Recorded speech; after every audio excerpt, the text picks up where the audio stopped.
Hope you are all doing quite well. I am back with a new movie. The storyline of this movie is quite interesting. A few officers from the narcotics department secretly raid a house and recover a huge amount of cash. However, the amount they found was many times more than what they had anticipated. Because of this, many of the greedy officers wanted to divide the money among themselves, but the honest officers accompanying them stood in their way. On one hand, there is an internal conflict over the money. On the other, a constant threat from a mafia gang. The situation is so tense that they cannot even leave the house with the cash. In the midst of all this, another mafia gang attacks out of greed for the money. To find out who ultimately captures the cash, let's dive into the explanation of this year's highly discussed movie, The Rip the Death of Captain Velazat. The beginning of the film, Captain Jackie Velez of the narcotics department is seen talking on the phone with an informant. The informant had shared a piece of secret information with Velez and was feeling highly insecure about it, requesting Velez to come and rescue her. Velez reassures the informant, stating that she knows her home address and all the details, so right now, Velez is the only one who can help. Telling her she is on her way, Velez asks her to wait at the house. But Velez never gets that chance. Two masked men were already tailing her. Suddenly, one of them shoots her. Even after taking a bullet, Velez gathers her strength and fires back. In a split second, she sends a quick text message to someone and tosses her phone into the water. Velez knew her death was certain, but she refused to compromise before dying. Eventually, the two masked men gunned down Velez, killing her. The investigation and the secret. Tip following this, major trouble brews inside the TNT, Tactical Narcotics Team. The Federal Bureau already wanted to dismantle the TNT as their main job, involved raiding and seizing drugs, weapons, and illegal money at a moment's notice, giving them easy opportunities to embezzle during raids. Everyone already suspected the TNT of this, and Velez's death handed them a fresh excuse. They suspected someone within the TNT was involved in her murder. Two senior FBI officials launch an inquiry. Every TNT officer, including Lieutenant J.D., Lieutenant Dan, Detective Mike, Agent Noma, and Agent Lowe, is interrogated. Their relationship with Velez is heavily scrutinized. One of the FBI officials is Lieutenant J.D.'s brother, Del. Del heard that J.D. and Velez had a romantic relationship, and using this as leverage, he blames J.D. He even claims Velez was a corrupt officer who skimmed raid money. Hearing this slander against Velez, J.D. loses his temper and gets into a physical altercation with Del, though the others pull them apart. Later, J.D. heads to the washroom to freshen up and bumps into his colleague, Lieutenant Dan. Dan was promoted after Velez's death. Dan and J.D. have a good relationship, and both are deeply upset about Velez's passing. The crucial takeaway from the inquiry, however, is that the FBI found no solid evidence to take action against them. So, for now, they are safe. On their 23rd day off, the team decides to party and blow off steam, except for Dan, who sits alone in the office. Suddenly, Dan receives a text message from an unknown number. Someone gives him an address and tips him off about a massive stash of illegal money there. Dan immediately gears up, crashes the party, and briefs his colleagues. Since they wouldn't get paid overtime, no one was particularly eager to go. However, Dan is their commanding officer right now, so they reluctantly gear up for the raid. Out of sheer curiosity, Agent Noma asks Dan how much money is stashed in the house. Dan claims there's about $250,000. Hearing this, Noma suddenly gets very interested. Shortly after, Detective Mike also asks about the amount. Dan tells Mike a completely different figure. He tells him it's $150,000. Why Dan gives different? Numbers is a major plot twist that we'll uncover a bit later. The raid and the discovery. They arrive at the house. Protocol dictates that they need the residents' permission to search, but they can't outright say they are looking for money. Their cover story is drugs. Agent Lowe brought along a trained K9 unit that can sniff out hidden cash. As soon as the EIB dog arrives, it barks frantically and even urinates out of pure excitement. Astonished, Lowe asks Dan how much money is actually inside. Dan throws out yet another figure, telling Lowe it's only $75,000. Lowe doesn't buy it. Her dog's reaction indicates a far larger sum. When they ring the doorbell, a young woman named Daisy answers. Hearing the drug accusation, she flat out denies it, claiming she only has fresh, nutritious vegetables. Still, under pressure, Daisy allows the search because she is confident there are no drugs inside. The officers sweep the house to ensure no one else is there, but Daisy is entirely alone. Lowe releases the dog, which immediately stares at the ceiling and barks, signaling something is hidden right up there. Daisy insists there is nothing. To investigate, Dan and JD climb into the attic. It is completely empty and suspiciously clean. In a house that is otherwise messy, a spotless attic raises major red flags. JD spots an electrical wire sticking out of the ceiling, something that shouldn't be there. He yanks the wire, triggering a hidden chamber to pop open. Through a small opening, they spot several small drums on the other side of the wall. Keeping ordinary drums hidden so secretly creates instant suspicion.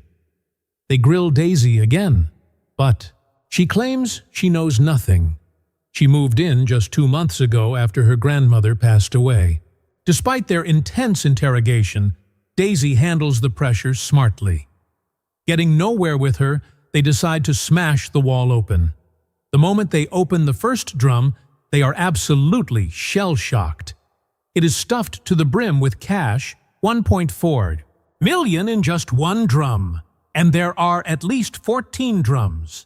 That means there is an average minimum of $20 million stashed here.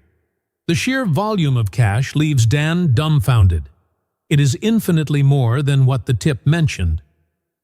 Fearing his team might try to pocket some, Dan confiscates all of his colleagues' cell phones and even turns off Daisy's phone. Greed and suspicion JD privately asks Dan how much his tip actually claimed was there. Dan gives JD yet another figure, $300,000, but seeing $20 million is enough to make anyone lose their mind. JD recalls Velez mentioning a nearby robbery and theorizes this is mafia loot. The longer they stay, the greater the danger. JD advises Dan to move the money immediately. Dan, strictly adhering to protocol, refuses. Regulations require the cash to be counted and recorded directly at the crime scene. If they move it and even a single dollar goes missing, the heat falls entirely on them. Seeing Dan's rigidness, JD suggests calling the major, but Dan trusts upper management just as little. JD then suggests calling his FBI brother, Dell, but Dan shuts that down too. As a fierce argument erupts between them, Daisy interrupts, bluntly suggesting they just take whatever cash they need and vanish before the impending mess ruins them all. Meanwhile, Mike warns them that a police jeep is approaching. Dan orders all house radios shut off and steps outside with JD. They intercept the vehicle, which holds 2 local police constables. They ask why TNT is running a raid without local jurisdiction. Dan and JD make it clear they don't trust them. JD recognizes the driver. Almost all these local beat cops are deeply corrupt, with histories of suspensions and disciplinary transfers. Flexing their superior rank, Dan and JD kick the local cops off the property, though the cops leave with a threat. Dan orders everyone, including JD, to lock and load because an attack could be imminent. The cash drums are hauled into the garage. To save time, Dan orders them to only count the loose bills and ignore the factory-sealed bundles. During this, Mike uses the excuse of grabbing weapons from the car to sneak outside. He pulls out a hidden burner phone and texts someone about the score. His message basically reads, "Uncle, hit a massive jackpot. Get ready quickly." The interrogation and the attack Dan questions Daisy again. She admits that a few men paid her to leave the house for 40 minutes, and she has no idea what they did inside during that time. Unable to crack her, Dan runs her profile and sees her ID is flagged as confidential, a status reserved for police informants. In the past, she had turned her own drug dealer boyfriend over to the cops. Realizing she is an informant, Dan and JD wonder if Daisy gave Dan the tip just to claim the standard 20% reward for recovered illegal cash. Suddenly, the house phone rings. Daisy begs them not to answer, but JD picks it up anyway. The caller threatens JD, giving them 30 minutes to vacate, or they will all die for $150,000. JD is stunned, not just by the threat, but by the number. He pulls Dan aside and demands answers. Dan told JD the tip was for $300,000, yet the caller specifically mentioned $150,000. JD demands to see proof of Dan's original tip, but Dan refuses. Pushed to the brink, JD threatens to call the major himself. TD walks outside and calls his brother, Del. Note: Dan trusted JD, so he never confiscated his phone. JD doesn't spill everything, only that Dan is acting highly suspicious. JD worries that Dan's tragic past, losing his son to a 10-year cancer battle and his wife leaving him, has left him mentally unstable. Del takes it a step further, suggesting Dan might have murdered Velez to steal her position. JD refuses to believe Dan is a killer. They argue, and JD hangs up, promising to update Del in 10 minutes. Inside the garage, agents Noma and Lowe are counting the mountain of cash. Plagued by low pay and financial struggles, the temptation is overwhelming. Skimming a few stacks off this fortune would change their lives, and no one would ever know. However, they snap out of it when Dan walks in. Outside, Mike is staring at a house across the street. When JD walks up, Mike jumps. They both notice a light blinking in Morse code from the house across the street. JD decodes it. They are calling them pigs. Furious, JD tells Mike to alert Dan while he goes to investigate the house alone. Right then, Mike receives a text from a contact named Chief. Once everyone is in one spot, we move. Mike hides the phone and heads inside, hinting he is about to trigger chaos. Unmasking the traitor, Dan is on the phone with the major, officially reporting the raid, but he lies, claiming they only recovered $150,000, since Dan takes the call right. In front of Daisy, she gets terrified. None of the other cops knew the real total yet, but she did, and she assumes Dan is planning to steal the rest. When Mike enters, Daisy tries to warn him that Dan is going to rob them blind. Before she can finish, Dan walks in, smoothly separates Mike from Daisy, and pulls him outside. Seeing Mike looking nervous, Dan demands to know what Daisy said. Mike deflects, pointing out the Morse code signal and JD's absence. Dan's suspicion peaks, and he point-blank asks, "Mike, are you a spy? Are you leaking info?" Mike acts highly, offended, claiming he comes from a pious family. But Dan knows what he needs to know, and sends Mike back inside to count. On his way in, Mike signals his crew to attack immediately before Dan can steal the stash. Mike checks on Noma and Lowe in the garage. Dan soon follows, ordering everyone to pack the money up instantly. They need to leave right now. Suddenly, the garage lights cut out, and a heavily armed crew opens fire on them. The shootout is brutal, and Lowe takes a bullet to the leg. Dan and Mike provide cover fire, pushing the mafia back until they manage to escape outside. The attackers flee, with one taking a hit. D returns, dragging a man he caught in the house across the street who was acting as a lookout. They realize the man belongs to the cartel, a ruthless local mafia trying to buy up the city. Assuming the cartel owns the money and just ordered the hit, they interrogate the lookout. The terrified man swears his crew didn't attack. He was just observing. He connects JD and Dan to his boss. The cartel boss confirms they didn't attack and that he has zero interest in the recovered money.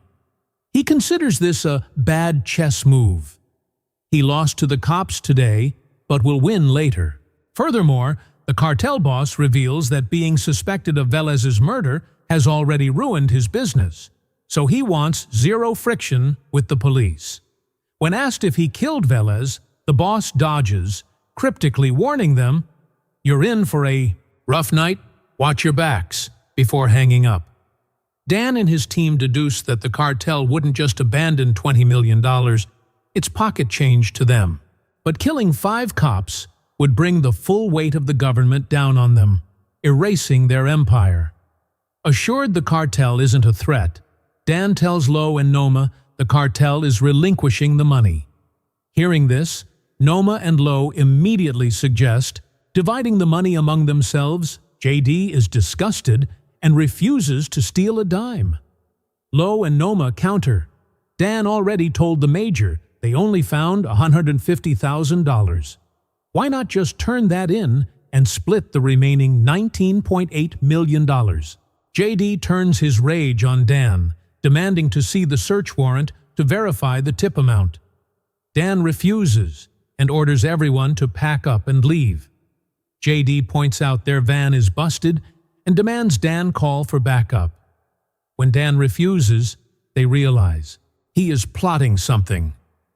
JD snaps, accusing Dan of faking the tip, staging the raid to steal the cash, and murdering Velez to usurp her rank. Outraged by the accusation, Dan attacks JD, and a brawl ensues. Mike steps in to break it up. The masterstroke. After the fight, Mike goes to the washroom to grab his burner phone to call his crew, but his pocket is empty. Assuming he dropped it during the scuffle, he desperately asks Daisy for a way to contact the cartel. She can't help him. Mike realizes he needs an exit strategy. Meanwhile, JD calls DEA agent Matty. JD had already kept Matty in the loop, and now he tells him they are sitting on $20 million. Shocked by the number, Matty promises to arrive with a heavily armed team in minutes. Dan has Noma and Lowe bag the cash, writing the total amount on a slip of paper for them to verify. Just as they are about to leave, Mike secretly sets a fire, forcing them to grab the bags and rush outside. Matty rolls up in an SUV, but he's alone, with only one trailing vehicle. They load the bags into Matty's vehicle. Dan orders Noma and Lowe to stay behind with Daisy. Fearing they are being cut out of the score, Noma and Lowe furiously object, but Dan intimidates them into staying. Inside the escape van are Dan, JD, Mike, and Matty, along with the $20 million. Dan asks where they are heading. Matty claims they are going to a DEA-secured bank. When JD pulls out his phone to update the major, Matty and Mike tense up. JD mentions Dan already called the major, but Mike interjects, pointing out Dan lied and only reported $150,000. Dan snaps, grabbing Mike. "You son of a bitch! How did you know I said $150,000? Are you the rat?" Mike claims he heard it from Daisy. But Dan smiles. He intentionally leaked that number in front of Daisy to test Mike. Dan explains his brilliant trap. Before the raid, he gave everyone a different tip amount. He told Mike $150K, JD $300K, Noma $250K, and Lo $75K. When the threatening phone call came into the house, the caller explicitly demanded the $150,000.